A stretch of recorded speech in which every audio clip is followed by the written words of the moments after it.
क्यों हम यही हल क्यों निकालना चाहते हैं कि कोई एक दलित ही दलित का उत्थान कर सकता है और कोई उच्च जाति का वो उत्थान नहीं कर सकता। अगर ऐसा था तो सर आपको कोई जरूरत नहीं थी अंबेडकर जी पर 10 एपिसोड। फिल्म इंडस्ट्री एकमात्र ऐसी जगह है जहां पर किसी से जात धर्म नहीं पूछा जाता। क्या हत्या पे लिखने के लिए हत्या करना जरूरी है क्या? मैंने जो गीत तेरे प्यार की खातिर मैंने भी गीत तेरे प्यार के खातिर लिखे, आज उसे बाजार में बेचने ले आया हूँ। नमस्कार दोस्तों, मैं विजय विद्रोही, आप देख रहे हैं 85 तक। क्या दलित ही दलित का उत्थान कर सकता है? क्या सवर्ण दलितों का उद्धारक नहीं बन सकता है? क्या सवर्ण बहुजनों के दर्द को नहीं लिख सकता है? आखिर दलित ही दलित का उद्धारक कैसे बन सकता है और क्यों? दोस्तों, हम आपको बता दें कि लखनऊ में हुए भागीदारी साहित्य उत्सव के मंच पर हिंदी सिनेमा के दो मशहूर ब्राह्मण कलाकार लेखक मनोज राजन त्रिपाठी और अतुल तिवारी ने बहुजन लेखक डॉक्टर सागर से खुले मंच पे कुछ ऐसे ही सवाल पूछ लिया, लेकिन जवाब क्या आया आप इस वीडियो को जरूर देखिए और जानिए सवर्ण बहुजनों के दर्द को बयां क्यों नहीं कर सकता। आपने कहा कि जब तक दलित लेखक, दलित फिल्म मेकर, दलित प्रोड्यूसर, दलित फाइनेंसर नहीं आएंगे तब तक फिल्में नहीं बनेंगी। तो फिर तिवारी जी ने ऐसा क्यों किया, फिर अनुभव सिन्हा ने ऐसा क्यों किया, जेपी दत्ता ने गुलामी फिल्म केवल दलितों के लिए क्यों बनाई, जो सारी लड़ाई सिर्फ और सिर्फ दलितों की थी, ठाकुरों से, और आखिर में वो दलित उस ठाकुर के सारे बही खाते उठाकर एक जगह रखता है, 40 गोलियां खाता है, मरते मरते सारे बही खाते जला देता है। तो ये क्या इसी से संभव है कि जब तक दलित लेखक, दलित फाइनेंसर, दलित प्रोड्यूसर, दलित डायरेक्टर नहीं आएंगे तब तक कोई अनुभव सिन्हा, तब तक कोई जेपी दत्ता, तब तक कोई राज कपूर की प्रेम रोग से मुझे याद आया कि राज कपूर में ठाकुर की फैमिली थी। ऋषि कपूर पद्मिनी कोल्हापुरी जो भी ठाकुर थी वो ब्राह्मण था, पुजारी था, उसका भतीज भांजा था, लेकिन ठाकुर उससे शादी नहीं करना चाहता। यहां हाशिए पे कौन है? वही बिंदु जो करेक्टर थी, ठाकुरों के घर में सफाई करती थी, यानी कूड़ा करकट साफ करती थी वो, यानी सर पे मैला ढोने वाला करेक्टर था वो ठाकुर से कहती है कि ठाकुर बंद कमरे में मेरा शरीर तुमको चलेगा, लेकिन मंदिर में पूजा करने वाला एक ब्राह्मण तुमको नहीं चलेगा क्योंकि तुम ठाकुर। तो मेरे सवाल का जवाब आपको यह देना होगा, ये कंट्रोडक्शन क्यों, हम यही हल क्यों निकालना चाहते हैं कि कोई एक दलित ही दलित का उत्थान कर सकता है और कोई उच्च जाति का वो उत्थान नहीं कर सकता। अगर ऐसा था तो सर आपको कोई जरूरत नहीं थी अंबेडकर जी पर 10 एपिसोड बनाने। प्लीज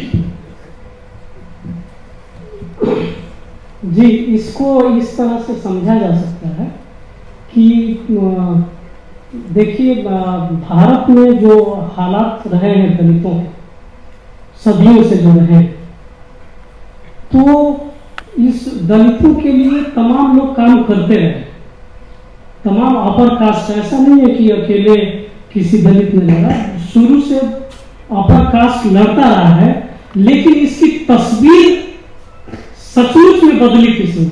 और क्या अगर ज्योतिबा फुले और बाबा साहब अम्बेडकर न होते तो क्या दलित का जो सिनेरियो है ऐसा होता? आप सब बताइए, क्या ऐसा होता? अगर बाबा साहब नहीं होते तो जो आज सीन चल रहा है भारत में, आज जहां भी पहुंचा है, आज दलित, चाहे दलित साहित्य हो या समाज, पूरा जो दलित समाज है आज जहां पर पहुंचा है, सिर्फ अकेले बाबा साहब के न होने से यह समाज वहां नहीं पहुंच सकता था। एक चीज ये है, सिनेमा में जो बात है, मैं हमेशा कहा करता हूं कि सिनेमा में, मैं एकेडमी से आया हूं, मैंने जेएनयू से पीएचडी की है और मैं तमाम दाव पेच जानता हूं जो प्रोफेसर और वाइस चांसलर और जो दिल्ली यूनिवर्सिटी, जेएनयू और तमाम जगहों पे जो भर्तियां होती हैं, वो सारे किस्से हम अपने दोस्तों से सुनते रहते हैं। तो हमें पता है कि ये जितने किस्से चल रहे होते हैं, सबसे ज्यादा लिबरल जो है इस देश में वो फिल्म इंडस्ट्री है। मैंने सुधीर मिश्रा, अनुभव सिन्हा, सुभाष कपूर, नीरज पांडे, तमाम ये जितने बड़े डायरेक्टर हो, सारे अपर कास्ट डायरेक्टर हो, ये तमाम अपर कास्ट डायरेक्टर के साथ मैंने काम किया है फिल्म इंडस्ट्री एकमात्र ऐसी जगह है जहां पर किसी से जात धर्म नहीं पूछा जाता है, आपका काम पूछा जाता है। मैं डॉक्टर सागर लिखता हूँ, डॉक्टर सागर के आगे आज तक चाहे सुधीर मिश्रा, अनुभव सिन्हा, सुभाष कपूर, नीरज पांडे, किसी डायरेक्टर ने मेरा डॉक्टर सागर के आगे क्या है किसी ने नहीं पूछा। तो जबकि एकेडमिया में मैं सबसे खतरनाक जगह एकेडमिया, यहाँ पे सब जातियां जानना चाहते हैं, पूछना चाहते हैं, और तमाम जो नौकरियां मिल रही हैं वो तमाम जातीय जात के आधार पर तमाम बंटवारे हो। फिल्म इंडस्ट्री इतना लिबरल कोई भी जगह नहीं है जहां कभी, मैं पिछले 12 वर्ष से फिल्म इंडस्ट्री में काम कर रहा हूं, लगभग 20 फिल्मों में मैंने गाने लिखे हैं, और आप जितने भारत पाकिस्तान के हरिओम सर को छोड़कर जितने सिंगर है सब मेरे लिखे गीत गा चुके हैं। तो जितने सिंगर आप, अरिजीत सिंह, अरिजीत सिंह, जुबिन नौटियाल, राहत फतेह अली खान, और जितने भारत पाकिस्तान के बड़े सिंगर आप जानते हैं, कोई सिंगर ऐसा नहीं जिसने मेरे लिखे गीत नहीं गाए। और हमने सारे रेस्पेक्टेड डायरेक्टर्स के साथ काम किया है। सर मनोज सर, मैं कहना चाहता हूं कि फिल्म इंडस्ट्री में जिस तरह से दलित साहित्य में, हिंदी साहित्य में सूर्यकांत त्रिपाठी निराला, जयशंकर प्रसाद, महादेवी वर्मा, सुमित्रा नंदन पंत, पूरा छायावाद में कहाँ दलित है? क्या जिस तरह से हमारे दलित साहित्यकारों ने अब तक लेखन किया है, क्या किसी छायावादी ने, क्या अज्ञे से लेकर के और तमाम त्रिलोचन शास्त्री, नागार्जुन और केदारनाथ सिंह, तमाम बड़े मैं साहित्यकारों का जिक्र करना चाहता हूं कि क्या जिस तरह से हमारे दलित साहित्यकारों ने लेखन किया है, क्या किसी की रचनाओं में ये दिखाई देता है? क्या जिस तरह से नहीं दिखाई देता है, जिस तरह से अपनी पूरी ताकत के साथ, पूरे जोर से अपनी बात को जिस क्लैरिटी के साथ अपनी पोइट्री में कहते हैं, मैं हिल जाता हूँ। मलखान सिंह को पढ़ते हुए मैं हिल जाता हूँ, ओम प्रकाश वाल्मीकि को पढ़ते हुए हिल जाता हूँ। क्या लेखन है, क्या रचनात्मकता की ताकत है, मैं हिल जाता हूँ। मैं ये नहीं कह रहा हूँ कि सिर्फ दलित ही जाकर के वहां पे करेगा, दलित कोई क्रिएटिव भी होगा, स्क्रिप्ट राइटर जाएगा और सुधीर मिश्रा, अनुभव सिन्हा को जाकर के अपनी रचना सुनाएगा, तो वो लोग तो इतने प्रोग्रेसिव हैं कि वो लोग इस पे काम करना चाहते हैं। तो मेरा कहना यह है कि इस क्लास का जब आदमी जाएगा, इस समाज से जब आदमी जाएगा, तो उन चिंताओं को वो बखूबी, राजेंद्र यादव कहेगा कि एक समय पे बहुत संवेदनाओं की बड़ी बहस चली थी, आज से 15-20 साल पहले, तो मैं एमफिल कर रहा था जेएनयू में, तो ये बहस चली थी कि क्या परकाया प्रवेश जो है, जो हम, क्या दूसरा आदमी भी जो भोगा हुआ यथार्थ है, जो भोगा हुआ जीवन है, बगैर भोगे हुए भी रचनाकार लिख सकता है क्या? जिसने नहीं भोगा है, जिसने मैला नहीं धोया है, जिसने मजदूरी नहीं की है, जो अभी चर्चा हो रही थी कि जिसने हल जुआट कांधे पे नहीं हुआ, मेरा अगला रैप इसी पे आ रहा है, मतलब जी, जिसमें तमाम ये सारी चीजें होंगी जिससे मैंने अगला रैप लिखा है।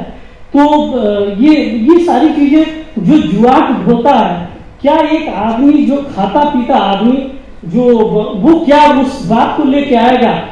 वो बात तो राजेंद्र यादव ने एक बात कही, तो सवाल उठा था कि क्या हत्या पे लिखने के लिए हत्या करना जरूरी है क्या? तो राजेंद्र यादव ने कहा कि अगर हत्यारा भी राइटर निकल जाए तो वो दूसरे को साइड लाइन में कर देगा, अगर वो संयोग से वो हत्यारा भी राइटर निकल गया तो वो दूसरा कोई बोलेगा कि मैंने हत्या पे लिखी है लेकिन इसने किया नहीं। लेकिन अगर हत्यारा भी राइटर हो तो ऑफकोर्स वो राइटर होगा तो वो ज्यादा ताकत के साथ लिख सकता है, ज्यादा उसकी रचना अलग है। जिस तरह से दलित रचनाकारों की रचनाएं बिल्कुल अलग हैं, और अगर आप देख रहे होंगे, आप इतने संजीदा हैं, जैसा मैं आपको पहली बार आपसे मिला हूँ और आपकी संजीदगी को मैं महसूस कर रहा हूँ। अतुल सर को भी इंटेलेक्चुअली सुनने का पहली बार मुझे मौका मिला। अभी तो हम महारानी एक साथ कर रहे हैं, और मैंने महामहिम पे अपनी पोइट्री में उस महारानी के गाने में मैंने एक स्टेंजा स्पेशली सर के लिए लिखा था, लेकिन बाद में सुभाष सर ने कहा कि यार तुम विवाद करवाओगे क्या, तो उस लाइन को नहीं, तो महामहिम के लिए मैंने एक स्टेंजा प्रॉपर्ली लिखा था। तो यही है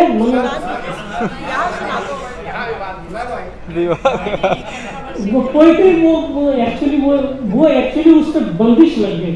वो उसने सुभाष सर ने कहा कि ये आ गया तो सीरीज पे केस हो जाएगा, सर भागीदारी में थानेदारी हो जाएगा। तो मैं बहुत सारी ऐसी रचनाएं मैंने लिखी हैं, मैं लिख करके ले जाता हूँ डायरेक्टर के पास, तो मैं ले जाता हूँ तो मेरी ऑलमोस्ट 25% रचनाएं मना कर दी जाती हैं, क्योंकि उसमें तेवर एक रहता है। तो वो बोलते हैं कि यार थोड़ा इसको माइल्ड करो, बेचने के लिए आए हैं हम, तो हम पूरे कंटेंट को माइल्ड करना पड़ता है सिनेमा के एतबार से। और चूंकि सिनेमा में बाजार जुड़ा हुआ है और उस बाजार में हम बेचने के लिए एक्चुअली आए हुए हैं। मैंने जो गीत तेरे प्यार की खातिर लिखे, आज उसे बेचने बाजार में ले आया हूँ, साहिब साहब की ये लाइन है।